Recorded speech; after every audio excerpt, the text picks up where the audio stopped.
One day one rule of இங்கிலீஷ்ல இன்னைக்கு நம்ம பார்க்க போகிற ரூல் என்ன அப்படின்னு பார்த்தீங்கன்னா இந்த சென்டென்ஸை இம்ப்ரூவைஸ் பண்ணி சொல்லி கொடுத்துருக்காங்க. ஸோ இந்த சென்டென்ஸ் இம்ப்ரூவைஸ் பண்ணுறதுக்கு முன்னாடி இதுக்கான ரூல் என்ன அப்படிங்கிறது நமக்கு தெரியும். இன்னைக்கு நம்ம பார்க்க போகிறது usage of reflexive pronoun. First reflexive ப்ரொனவுன்னா என்ன அப்படின்னு நமக்கு தெரியும். அது நமக்கு ப்ரொனவுன்னா தெரியும், நவுனுக்காக யூஸ் பண்ணுற சப்ஸ்டிட்யூட் தான். ஸோ இங்க ஹீனா ஹிம்செல்ஃப், ஷீனா ஹெர்செல்ஃப், யூனா யுவர்செல்ஃப், ஐனா மைசெல்ஃப், வீனா அவர்செல்ஃப், இட்னா இட்செல்ஃப், தெம்னா தெம்செல்ஃப்ஸ். ஸோ இந்த ரெஃப்ளெக்சிவ் ப்ரொனவுன்ஸ் நம்ம எங்க யூஸ் பண்ண போறோம் அப்படின்னு பார்த்தீங்கன்னா verbs like enjoy, hurt, absent, cut, avail. So இந்த verbsலாம் வரும்போது இதுக்கு அப்பதான் ஆப்ஜெக்ட்டா நம்ம இந்த ரெஃப்ளெக்சிவ் ப்ரொனவுன்ஸை யூஸ் பண்ண போறோம். ஆக்சுவலா ஏன் இந்த இடத்துல யூஸ் பண்றோம் அப்படின்னு பார்த்தீங்கன்னா இப்போ இந்த சென்டென்ஸ் எடுத்துக்கோங்க. I heard while cutting.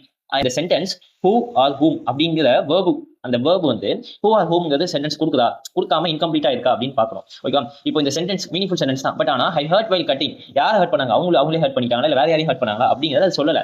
அப்படிங்கிற பட்சத்துல ஒரு ஆப்ஜெக்ட் யூஸ் பண்ண போதும். அந்த ஆப்ஜெக்ட்டா என்னன்னா ரெஃப்ளெக்ஸ் ப்ரொனவுன்ங்கிற பேர் ஒரு ஆப்ஜெக்ட். சோ அந்த ஆப்ஜெக்ட் வந்து இந்த சப்ஜெக்ட்டை வச்சு மாறும். இங்க ஐ வந்தா இங்க மை செல்ஃப்னு வரும். சப்போஸ் இங்க ஹி வந்துச்சுன்னா இம் செல்ஃப்னு வரும். சோ இந்த சென்டென்ஸ் எப்படி மாறும்னா I hurt myself while actually whole கிடையாது while cutting the vegetables. ஓகேவா? சோ இந்த சென்டென்ஸ் எப்படி வரும் அப்படிங்கறத கமெண்ட்ல டைப் பண்ணுங்க. இந்த மாதிரி ரூல்ஸ் பத்தி நம்ம சேனல் லைக் அண்ட் சப்ஸ்கிரைப்